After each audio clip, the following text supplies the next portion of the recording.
This week, we're continuing The Cruel Prince by Holly Black, otherwise known as The Point That You Fall.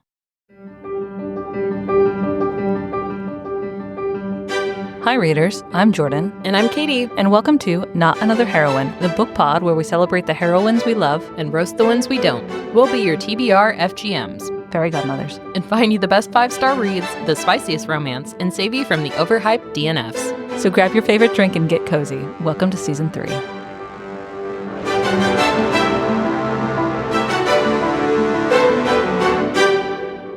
More acid. More acid. More trips. More cowbell. I feel like the first part, Jude had still this kind of like naive kind of understanding of the world. And she's like, once I'm a knight, everything's going to be fixed. And like, I can't be a knight, but I'm going to be a spy. And then everything's going to be fixed. But I feel like part 2 is when like reality sets in. She gets a little disillusioned. Yeah. I think. It's like, no, this is going to be hard. Yeah. It's kind of hard to read a little bit because she suffers a lot. Yeah. Meanwhile, she's growing closer and closer to Locke, who is part of that, crowd of it fairies that we talked about. It fairies. I'm an it fairy.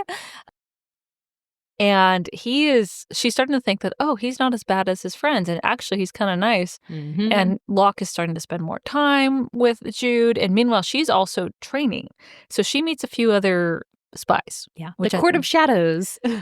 A little eye-rolly on this bit. A little bit. But teeny bit. Tiny but we'll allow it because it's Holly Black.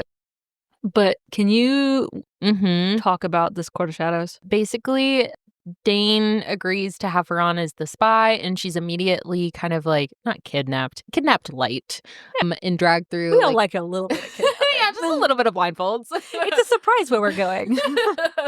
And so she's led through the like underbelly of the castle by this guy who's named, I think the Roach is the one that's kind of, And so she's led around and she's like, where the fuck are we? Like, can I take this like blindfold off? And he's like, no, I don't want you to know like where our headquarters are. Like, we don't trust you yet.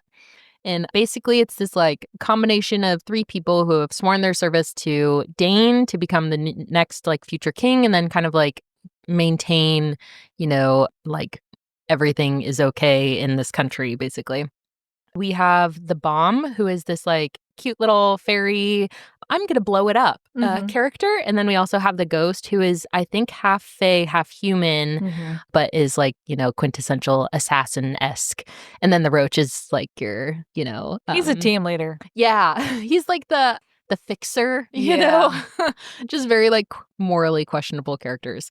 So obviously we get the like training montage with Jude where like I think the Ghost kind of takes priority with her training and he's like, this is how you climb trees and nobody can hear you, and this is how you like walk stealthily, and this is how you like listen over to what people are talking about, and this is how you fire crossbolts or whatever the fuck. Yeah. This is how you be sneaky. Yeah. Jude, be sneaky. Yep. But basically Jude then gets her like first assignment basically, and she is tasked to go into the castle of Baelkin.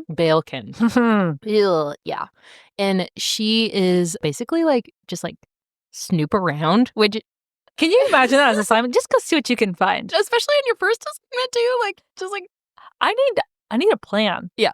I need direction, times, like what the fuck am I looking for? And he's like, no, you'll just like see what you can find. It's fine. You'll be okay. Yeah. And so she is progressively like panicking more and more as she like goes up to the castle and she sneaks in and she's like kind of naive about the whole thing. And then, reality immediately settles in when she like almost gets caught multiple times. But she goes into Baelkin's like study or one of the rooms that she thinks is Baelkin's study. She kind of like ruffles through some things and she finds a letter that the queen of a different land wrote to him. I kind of imagine her as Ursula.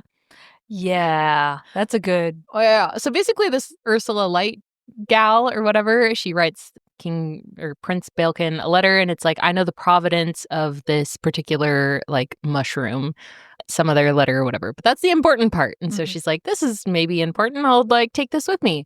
And she goes into a different room and she's kind of snooping around and she sees Alice in Wonderland in the bookcase, and she's like, why the fuck is there like, that's a human story, why is it in here? What? And so she grabs it, she takes it with her, except a piece of paper falls out as she Oh, this paper.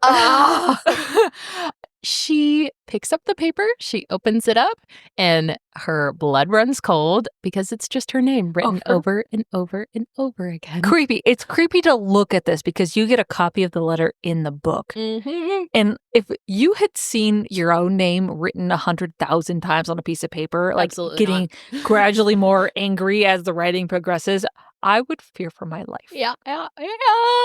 Especially when she realizes that she is snooping through Carden's bedroom. Because he lives with his older brother, because no one really wants to watch him. Like, Dad doesn't like him. Older brother Dane is like, you're a piece of shit, kid. Now go live with the asshole over there. Yep. Yeah, because he was basically kicked out of the castle, and, like, Baelkin was the only one that would take him in. And then, as she's in the study, she had just found this letter, and then she hears voices, and it's Carden and Baelkin. And Carden had fucked up somehow. Yeah.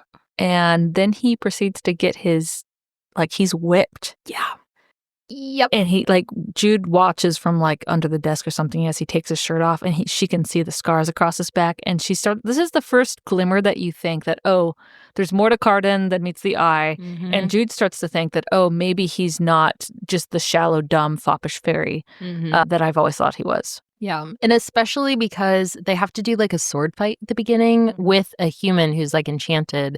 And I think Carden does really like poorly during it. And Jude also realizes that like he hasn't actually contributed to like sword fight training at all. And when she won in the battle earlier, it wasn't because she like accidentally won. It's because like Carden doesn't practice. No. Which I love as a dynamic. Yeah. Oh my God.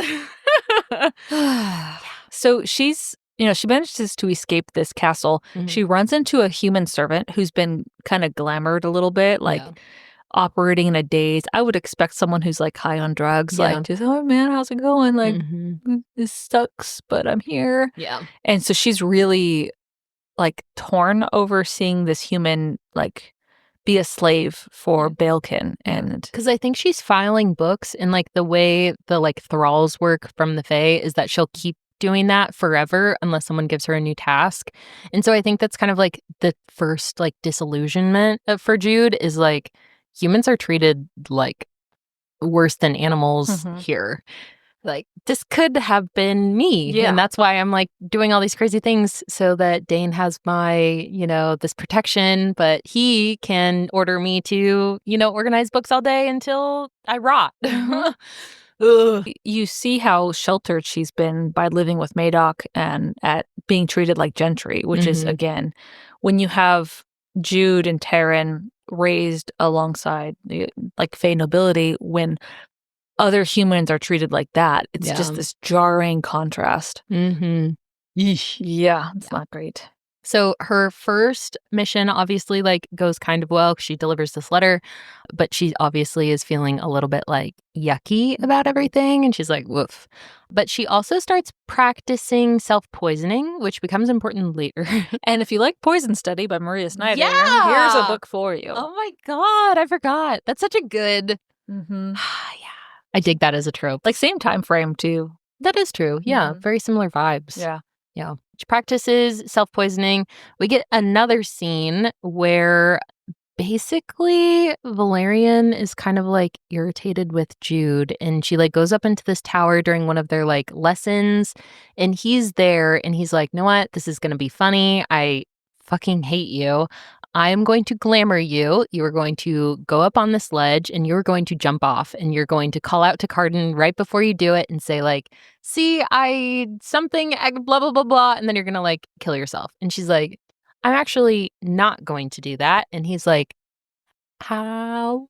And then he grabs her by the throat and like shoves her up against a wall. Yeah. And then she stabs him. Not fatally. Nope. But just enough to get away. Gives him a poke. But this is another one of those tiny glimmer of a scenes where you're like, why is this asshole, what's his name, Valerian, making her say something related to Carden just before her death? They're like, oh, like there's people around the two of them that know more than Jude does about what's going on with Carden. And it's just so delicious. But there's another dynamic that's going on because Locke is spending more and more time with specifically Jude and like going out in the woods by them, like together. And then they attend like a I don't know, party. Like a party, like a high school party in the woods. That happens next. But there's these like hints, and it's never like spelled out plainly. So the whole time you're like, oh, is this just like a twin sister thing or whatever? But Taryn keeps asking, like, what are you doing with Locke? What is Locke telling you? Like, Taryn is such a bitch. Yeah, true. But it's all these like very like pointed, directed questions. And you're like, why does Taryn like care so much? Like, what's going on? And then you kind of see them like interact sometimes, but like not really. But then we get one interaction where she's talking to Carden and she starts crying. And she like, Jude wants to go over and like say like what's wrong, but Taryn like runs away before she can ask. And Taryn is like, what is going on? Or Jude is like, what's going on with Taryn? And then we also get that Taryn is excited and giddy for the like crowning whatever party, because that's the moment when this guy that she has been seeing, who's a fae, is going to propose to her and ask Madoc if she can get married. And she's giddy, but she can't tell anyone who she's with. Crazy. So this party is another like step forward in the development of Carden and Jude, because if you're here for the romance, like I am, this is like a big like duh moment, I think, for readers, because they go to this party. Locke is being very flirtatious, like handsy with Jude, and like she's enjoying it. This is her first boyfriend, and she's like, "Oh, I don't know, I've never kissed before, but this is fun."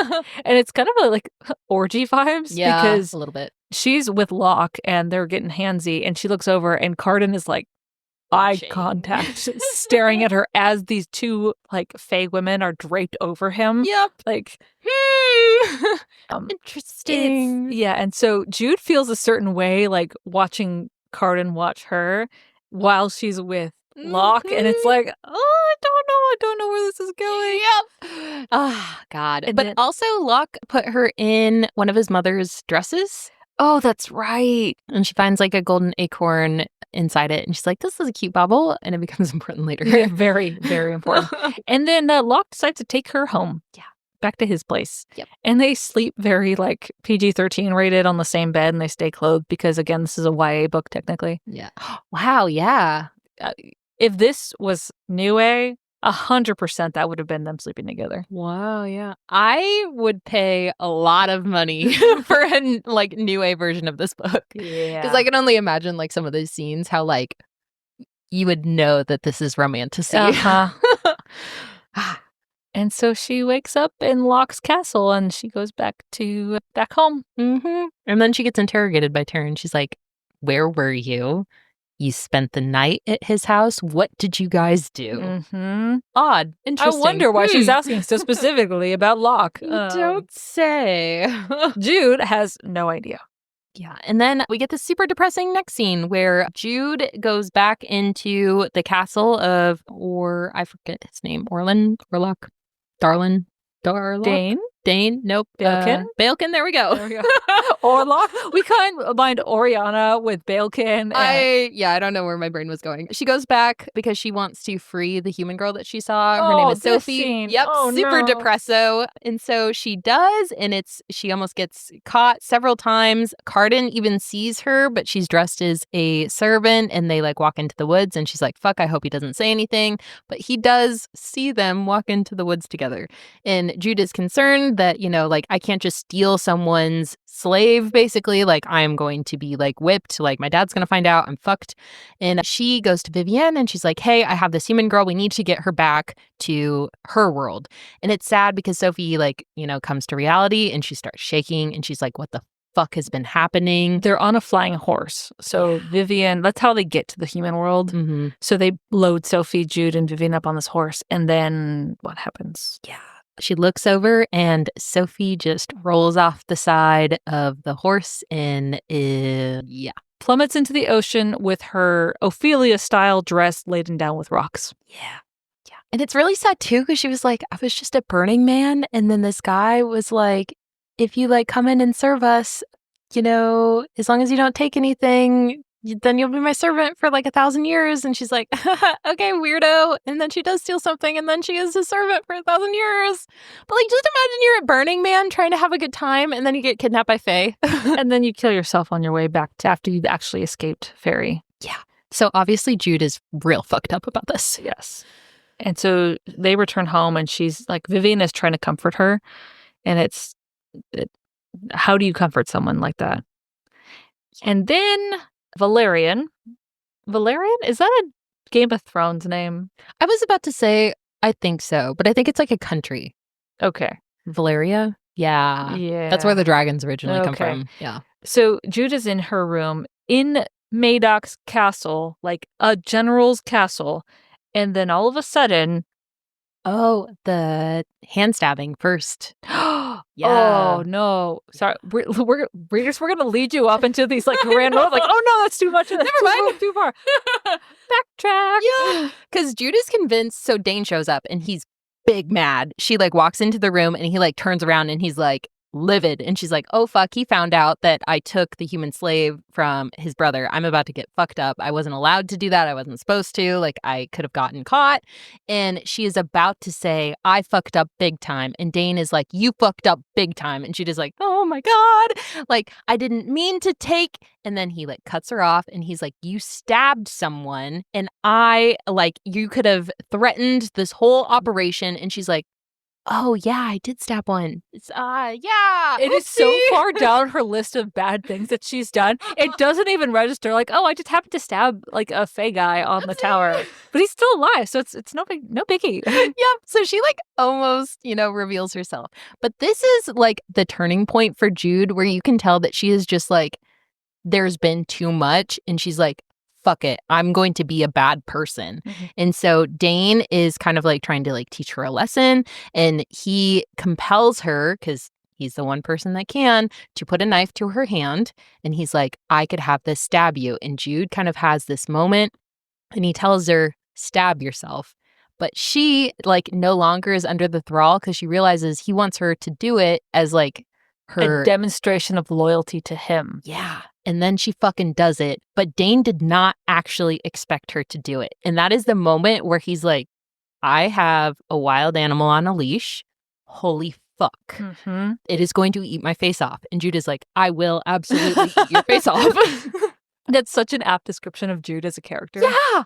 But how fucking like, that was the moment I think that I like fell in love with Jude, that I was like, that is so raw. Like, God damn. I think that's the moment where if you are iffy on Jude, this is the point where you fall. Mm-hmm. Because that is grit and perseverance and resiliency in the most toxic way possible. Yeah. But that's a character you want to root for. Like, oh, this character is willing to do whatever she needs to get ahead. Yes. Love it. Oh my God. After that, I think it's when we get the Valerian scene. Yeah, which is okay. You thought the hand scene was bad. Yeah, this is not. This is worse. This is the Darcy hand scene. This is like the anti-Darcy. Yeah, she is in her room, alone in her bedroom, at home, and Valerian crawls in through the window and tries to kill her. Yep, in her bed. And you human bitch. He's like you can feel the fury through the pages. Like it's this palpable kind of sense of there is nothing that she can say or do that would counteract his faith that she needs to die. Yeah. And so she kills him. Yep. And then she rolls the body out like a 3-story window and dumps it into the bushes. And then one-handed, because she stabbed her other hand, she drags the body across the woods, digs a pit with one hand, and hides it. Yep. And no one knows what happens. Oopsie! She goes back to her bedroom, scrubs the floor, and Yep. Now Jude is a murderer. Oopsie. And immediately the ghost comes in with like another assignment and she's like, everything's fine. He's like, why are you saying that everything is fine? Like, did something happen? She's like, what do you mean? But they are told they have another mission and it's getting like really close to the coronation. And so her and the ghosts are like waiting and they are told that they need to intercept a messenger that has like an important message for someone. And so they go up into the rafters. They're waiting. This messenger, he's like disguised and they're like, wait a second, like that guy doesn't look like the other guys. And so they kill him. And right before, people are freaking out, they go and like grab the note that he was supposed to deliver from the body. They open it up and they realize that they have been bamboozled. bamboozled. Because the note says, kill the messenger of this note. And they're like, okay, so someone is playing us right now. What the fuck? And Jude connects the dots that this messenger belongs to Maddox Court. Oh my God. Oh no. I love when characters are bamboozled and you're bamboozled and you're like, what the fuck is going on? This is one of the few books that can bamboozle you. Yeah, honestly. Because if you were able to foreshadow any of the events in this book, like, you're a genius. Like some kind of, There's no way. Yeah. Then we get the coronation scene. Well, yeah, preparing for the coronation scene. I think this might be a good place to stop. I could see that. Honestly. Like, do you think there's anything else we need to, like, clean up plot-wise? I don't think so, because the coronation is really like the Red Wedding episode of Game of Thrones. Yeah, it's about to get, if you thought it was dark for part 2. Just wait, there's more. There's always more. Yep. I love Jude. Talking about her, I'm like, she's my girl. I love Jude, but I love Carden so much more. I could see that. I like that he's kind of like a pansy. Yeah. Like not, but like kind of. His growth arc over the course of the trilogy is so insane. Yeah. Like, Jude grows, but it's more like a refinement of how she already is when you start with her. Yeah. Carden goes from like this foppish little boy toy to like he does good things like that. Ooh. Yeah. So yeah, that's The Cruel Prince. Mm-hmm. So Red Wedding is coming. Yes. And from our shelf to yours. We'll see you on the next page.